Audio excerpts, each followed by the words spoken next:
Hello, bienvenue dans J'ai peur, donc j'y vais, le podcast qui t'aide à te lancer.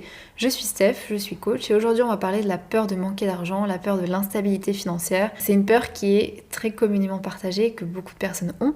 Et c'est normal, la majorité d'entre nous, on a besoin d'argent pour se nourrir, pour se vêtir, pour se loger, pour répondre à nos besoins primaires et pour vivre tout simplement. Et pour être tout à fait honnête avec vous, c'est une peur que j'ai moi-même eue quand j'ai voulu créer mon activité de coaching. Ça me faisait peur de savoir que j'allais pas avoir un salaire fixe qui tombe à la fin de chaque mois, de pas avoir de visibilité sur quelle allait être ma stabilité financière, est-ce que j'allais réussir même à avoir des clientes. Donc il y avait plein de questions qui faisaient que j'étais pas sûre, que ça me faisait peur. Ça c'était la première peur. La deuxième peur que j'ai, c'était la peur du jugement des autres. Ça j'avais très peur en lançant cette activité, alors que j'en avais vraiment envie, mais j'avais très peur de ce que les gens allaient penser de moi. Et autant cette peur, la peur du jugement des autres a très vite disparu, autant la peur de l'instabilité financière, la peur de manquer d'argent à un moment donné, restait longtemps. Et je pense que c'est pour ça que j'ai eu du mal à parler de ce sujet et que j'en ai pas forcément parlé avant. C'est parce que moi-même j'avais du chemin à faire là-dessus. Et aujourd'hui, je travaille régulièrement sur la peur de manquer d'argent avec les personnes que j'accompagne, et notamment celles que j'accompagne dans leur reconversion professionnelle, parce que vous le savez peut-être, ou en tout cas vous le voyez peut-être avec les thématiques abordées dans ce podcast, qui sont pas seulement des thématiques de développement personnel, qui est une partie de ce que je fais. Effectivement, j'accompagne des personnes à améliorer leur vie du côté personnel, à gagner confiance en elles, en estime d'elles, à se sentir mieux en général. Donc il y a plein de thématiques là-dessus, mais aussi il y a l'aspect professionnel, et j'accompagne des femmes qui sont en transition professionnelle, qui veulent être épanouies dans leur travail, et souvent elles ont des peurs, et c'est normal, la peur de pas trouver le projet idéal, la peur de se tromper, la peur de pas être capable de le réaliser, mais aussi évidemment la peur de manquer d'argent. Et cette peur, pour le coup, c'est vraiment une grosse destructrice de rêve, parce que quand on a peur de manquer d'argent, on prend des décisions qui sont safe, qui nous font sentir en sécurité, mais avec lesquels on n'est pas vraiment aligné ou pas aligné du tout. Comme par exemple rester dans un job qui paye bien mais dans lequel on n'est pas épanoui, parce qu'on a cette stabilité financière, avoir très envie de lancer sa propre entreprise pour se sentir libre, mais ne pas oser parce qu'il y a peut-être cette insécurité financière derrière, avoir envie de changer de métier, de reprendre des études, même de démarrer un coaching, et de se dire que peut-être on va manquer d'argent, on va pas avoir assez d'argent, et ça fait peur.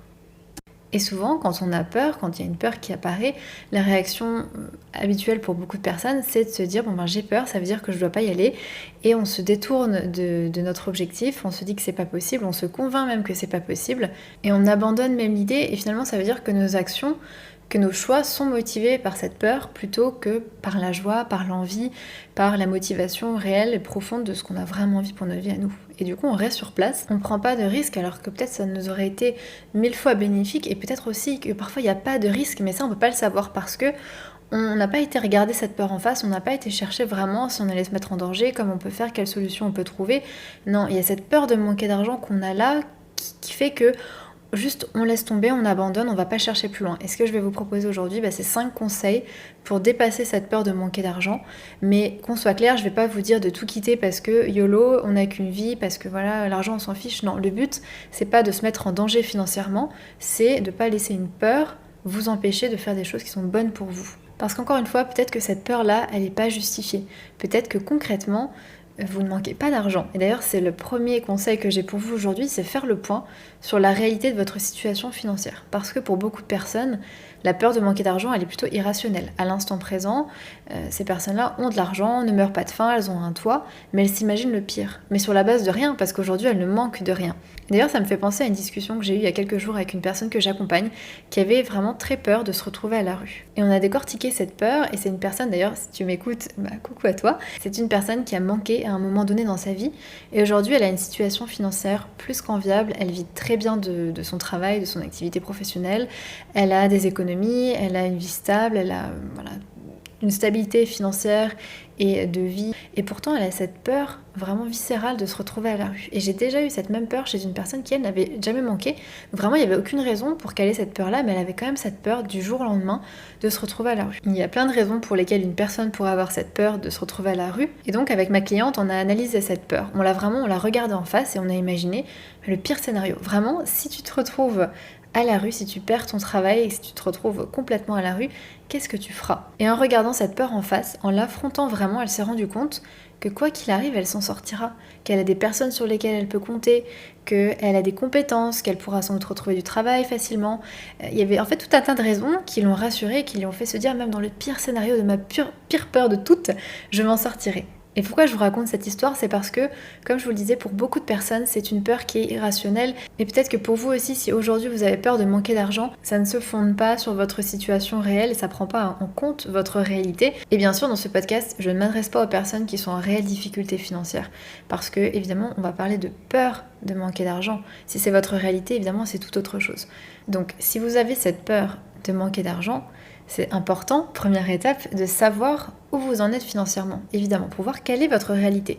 Donc je vous invite à consulter vos comptes bancaires sur ces 6 derniers mois par exemple, et à regarder combien vous dépensez pour les charges fixes, par exemple comme le loyer, un emprunt, l'eau, l'électricité, l'assurance, et puis de faire le point sur vos dépenses nécessaires, comme l'alimentation, la santé, et puis enfin faire le point sur vos dépenses plaisir, donc c'est-à-dire tout le reste. Et vous allez sans doute voir que les dépenses plaisir, elles peuvent être réduites, et sans doute même que les nécessaires, donc notamment l'alimentation, peuvent être réduites aussi avec quelques changements d'habitude, par exemple plus manger dehors le midi ou moins manger au restaurant. Et vous allez peut-être voir que objectivement, vous avez assez d'argent pour répondre à vos besoins essentiels et survivre. Et c'est ça qui est important aussi, c'est de vous dire, est-ce que je peux survivre?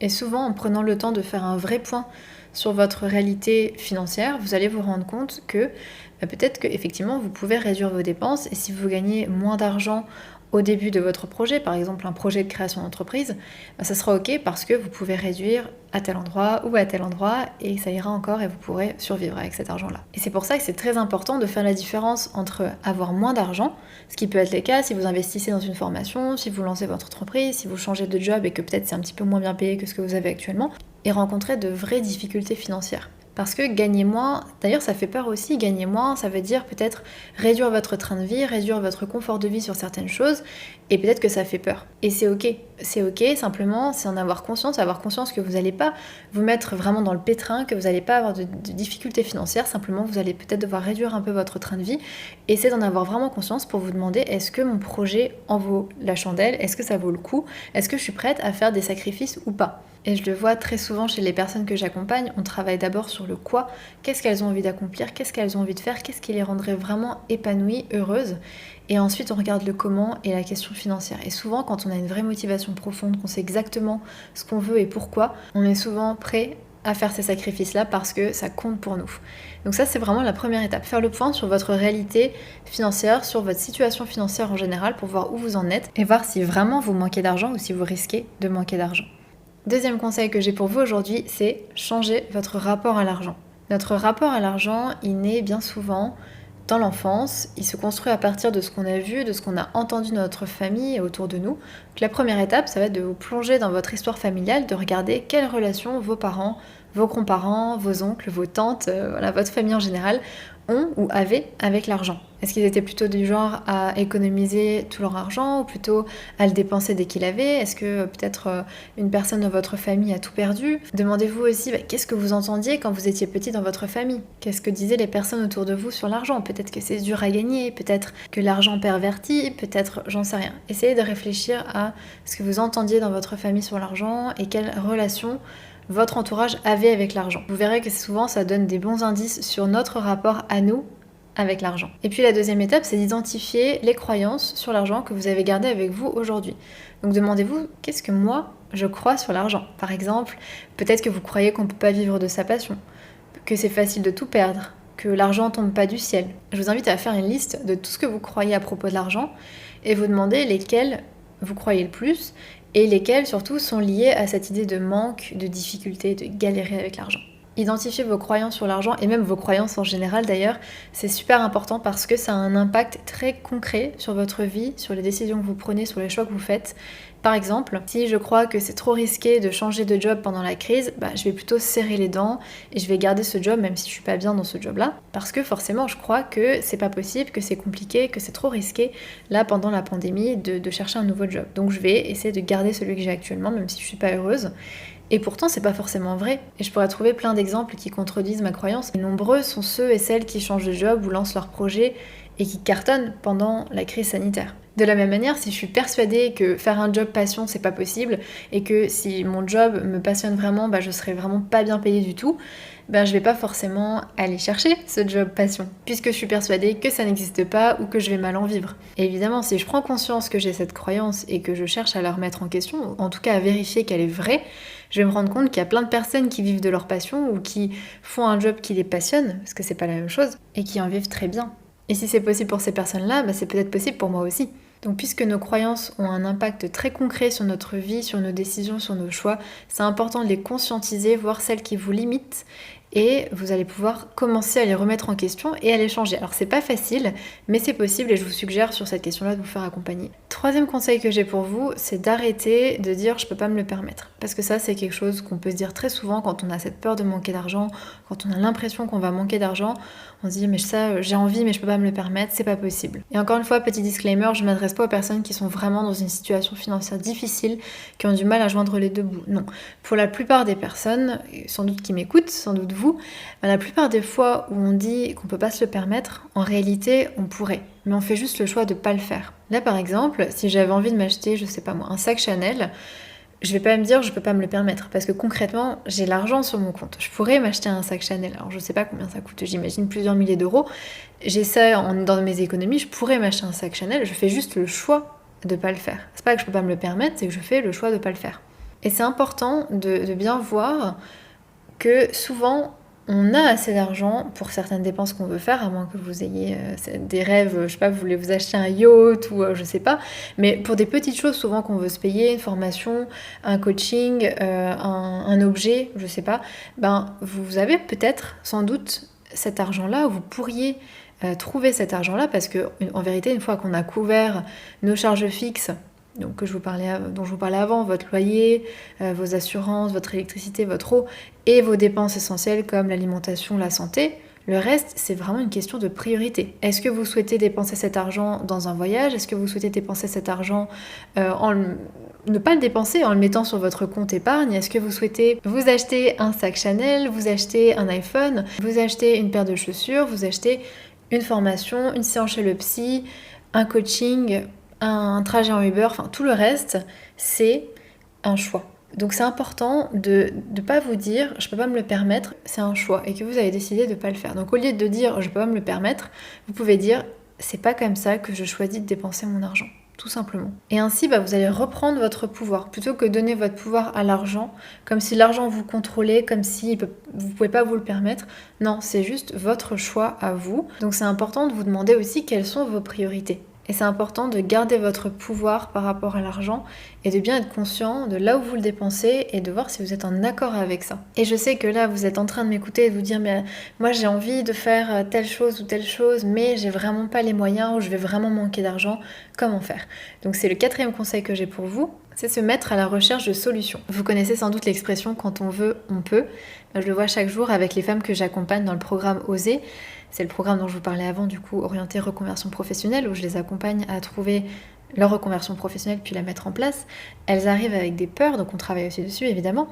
Les peurs de faire un travail épanouissant mais de gagner moins, la peur de lancer leur entreprise et de rien gagner au début parce que certaines ont envie d'avoir leur propre projet, mais peut-être la peur d'avoir les premiers mois sans salaire, la peur de trouver leur métier de rêve et de ne pas pouvoir financer une reprise d'études qui serait nécessaire pour exercer ce métier-là. Donc en général, comme je vous le disais juste avant, je dis rien et on se concentre sur le quoi, c'est-à-dire leur projet, avant de s'attaquer au comment, c'est-à-dire l'aspect financier, le est-ce que je suis capable, comment je vais devoir le faire. Parce que une fois qu'on a trouvé ce qu'on peut faire et que ça nous prend aux tripes, les choses changent. Et je le vois, quand elles trouvent le projet qui les prend vraiment aux tripes, ça change tout. Elles font preuve de beaucoup de créativité pour répondre à toutes ces questions financières, pour trouver des solutions, parce qu'elles savent au fond que ça vaut le coup, donc elles seront prêtes à changer leur mode de vie, à faire des sacrifices par exemple pour y arriver. Donc ce que je vous propose, c'est de vous donner quelques idées, quelques solutions qui sont envisageables et qui, je l'espère, sauront vous aider sur cette question financière. Donc par exemple, une solution qui est envisageable, c'est de patienter avant de lancer votre projet et d'économiser pour vous constituer un matelas de sécurité ou pour réunir la somme nécessaire à votre projet. Un matelas de sécurité, ça peut servir pour les premiers mois quand vous lancez votre entreprise par exemple, pour savoir que vous avez assez pour survivre, ou bien justement pour réunir la somme nécessaire pour, je sais pas moi, financer une formation, financer des études, financer la création d'entreprise par exemple. Une autre idée, ça pourrait être de négocier un temps partiel dans votre emploi actuel pour avoir plus de temps à consacrer à votre projet. Et c'est d'ailleurs le choix qu'ont fait pas mal de personnes que j'accompagne, de passer à 80 à 60% et de garder la sécurité de leur emploi actuel et à côté de faire une formation en ligne ou faire une formation à mi-temps. Et donc d'avoir le temps nécessaire pour se consacrer à leur projet tout en ayant cette sécurité financière à côté. Une autre option, c'est de démarrer votre projet en parallèle de votre emploi actuel. Donc par exemple, le soir ou sur vos week-ends, vous pouvez travailler à lancer votre projet et en même temps, vous pouvez maintenir un revenu avec votre emploi salarié ou de fonctionnaire. Je ne sais pas quelle est votre situation. Et ça vous permet, le temps de démarrer, le temps que votre projet roule, d'avoir encore une fois cette sécurité qui est très rassurante, il faut le dire. Ce qui est aussi possible, c'est de changer de logement par exemple, changer vos habitudes de vie pour réduire les frais. Alors je sais que c'est pas toujours simple, mais j'ai déjà vu certaines personnes le faire et décider d'aller dans quelque chose de plus petit, de moins cher, pour avoir moins de dépenses. Encore une fois, tout dépend de vos priorités, de ce qui est important pour vous et de ce que vous voulez réaliser. Si ça compte vraiment pour vous, peut-être que c'est quelque chose que vous êtes prêt à faire. Et enfin, dernière petite idée que j'ai pour vous, et c'est celle que moi j'ai utilisée, on va dire, c'est de réaliser des missions d'intérim. Et je sais qu'on n'y pense pas souvent, mais pour moi, c'est vraiment une bonne option, c'est facile, relativement en tout cas de mon expérience à moi, ça a été facile de trouver des missions d'intérim. J'ai fait plein de missions différentes, parfois des très très chouettes d'ailleurs, parce que c'était de la dernière minute et que du coup ils sont plus enclins à faire confiance et à proposer des missions, même si c'est pas forcément dans vos compétences, parce qu'ils ont besoin. Et donc ça m'a permis de faire des choses super intéressantes et de continuer de pouvoir financer mon projet et de pouvoir avancer. Donc c'était vraiment top. Voilà, il y a plein de solutions et c'est vraiment le moment d'être créatif et de trouver la solution qui vous convient le mieux et qu'est-ce que vous êtes prêt à faire pour vous réaliser, pour votre projet. Et rappelez-vous que c'est une situation qui est transitoire et que vous le faites pour quelque chose, pour votre projet et que du coup, ça vaut le coup. Et enfin, 5e conseil que je vais vous donner, c'est de travailler votre confiance en vous. Et ça, c'est aussi une partie très importante du programme que je propose, la confiance en soi, parce que souvent, c'est ce qui peut faire que on n'arrive pas à se lancer, puisqu'on manque de confiance en soi, ou que on a du mal à arriver au bout du projet parce qu'on se décourage, parce qu'on se dit qu'on n'y arrivera pas, et on a tendance à abandonner. Donc c'est vraiment important de travailler votre confiance en vous, parce que vous aurez moins peur de manquer. Forcément, si vous avez confiance en vos capacités à réussir, vous aurez moins peur de manquer d'argent. De la même manière, si vous avez confiance en votre capacité à rebondir si ça marche pas, si vous rencontrez des obstacles, si même ça vous échouez, et que vous avez confiance en votre capacité à trouver des solutions, à trouver une autre option, à trouver une autre voie, vous aurez moins peur de manquer, puisque vous savez que vous en sortirez toujours. Et ça nous ramène à l'histoire que je vous racontais au début de ma cliente qui avait peur de se retrouver à la rue. Elle s'est rendue compte que elle aurait les ressources, elle aurait les capacités pour s'en sortir, même si son pire scénario, son scénario catastrophe se produisait, elle réussirait à s'en sortir. Et bon, la confiance en soi, c'est vraiment une compétence qui est clé, évidemment, mais là encore plus, et je vais vous donner mon exemple, avoir confiance en moi dans le fait que je peux réussir, et surtout dans le fait que je saurais rebondir, ça m'aide énormément, parce que je suis convaincue que même si aujourd'hui je perds tout, que mon entreprise ne fonctionne plus et que je dois abandonner ce projet, je pourrais rebondir. Je sais que j'ai des compétences, des connaissances, que j'ai des acquis et que je pourrais les utiliser à nouveau, que je sais comment chercher un emploi, que je pourrais retrouver un emploi, que je suis prête je serais prête à faire n'importe quel job, mais que je me laisserai pas dépérir et que je ne me laisserai pas manquer d'argent et que je trouverai des solutions. Et aussi par le voyage, et je vous en ai peut-être déjà parlé dans ce podcast, j'ai pu expérimenter aussi que j'avais pas besoin de tant d'argent que ça pour vivre et que je pouvais vivre avec très très très très peu d'argent. Puis j'ai des gens sur lesquels je peux compter et j'aurais pas peur de demander de l'aide, parce qu'aussi parfois on a un peu peur de demander de l'aide, on a peur de manquer et de se retrouver seul alors qu'on n'est pas seul, que sans doute vous êtes entouré. Donc c'est vraiment important d'avoir confiance en vous et en votre capacité à rebondir, à savoir que vous pourrez le faire, que certes c'est dur à gérer un échec par exemple, mais que vous trouverez des solutions et surtout avoir foi en vous pour réussir votre projet. Avant tout, c'est ça aussi, c'est vous dire j'ai les capacités, si j'y arrive pas, si je vois que c'est difficile, je demanderai de l'aide, je chercherai des solutions et je ferai en sorte que ça marche. Et évidemment, c'est important d'étudier la viabilité de votre projet financièrement, encore une fois, avant de se lancer, et ça aussi c'est quelque chose qu'on fait dans le programme. Et puis enfin, très important, c'est aussi de vous dire que vous méritez d'être épanoui, vous méritez de trouver du sens et que vous êtes prête à prendre le risque, peut-être, de vous mettre un petit peu en instabilité financière pendant un temps, parce que c'est pour quelque chose de plus important parce que vous méritez tout ça, vous méritez d'être épanoui et peut-être que vous allez être en instabilité financière, peut-être que vous allez gagner moins d'argent pendant un moment et peut-être qu'ensuite vous allez en gagner plus qu'aujourd'hui, ça vous en savez rien. Et de la même manière, si vous investissez sur vous, si vous croyez en vous, si vous vous dites que vous méritez plus, si vous méritez d'être plus épanoui, de grandir, vous aurez plus de facilité à investir sur vous, à prendre le risque d'avoir peut-être moins d'argent parce que vous le méritez. Et d'ailleurs, ça me fait penser à une infirmière australienne qui a écrit un livre qui s'appelle, je crois en français, Les regrets des personnes en fin de vie. Et dans ce livre, les personnes, ce qu'elles regrettent, c'est de ne pas avoir osé, de ne pas avoir fait ce qui vraiment leur tenait à cœur, de ne pas avoir osé être elles-mêmes, de ne pas avoir dit aux personnes qu'elles aimaient, qu'elles les aimaient. Voilà, c'est toutes ces choses-là qu'elles regrettent. C'est jamais de ne pas avoir eu plus d'argent. L'argent, c'est un outil. C'est quelque chose que vous gagnez pour en faire quelque chose qui vous rend heureux. Et c'est important de le voir comme un outil et pas comme un frein et pas comme un poids et pas comme quelque chose qui manquera toujours, mais comme quelque chose qui peut vous aider à accomplir les choses que vous voulez accomplir et pas qui vous enferme. Donc voilà, c'est tout ce que je voulais vous partager aujourd'hui par rapport à cette peur de manquer d'argent. J'espère que ce podcast vous a plu. En tout cas, moi j'ai pris énormément de plaisir à l'enregistrer. Comme d'habitude, c'est toujours un plaisir, même si je dois vous avouer qu'aujourd'hui j'ai galéré, j'ai fait plein de pauses dans l'enregistrement de ce podcast et j'espère que ça va pas trop se ressentir.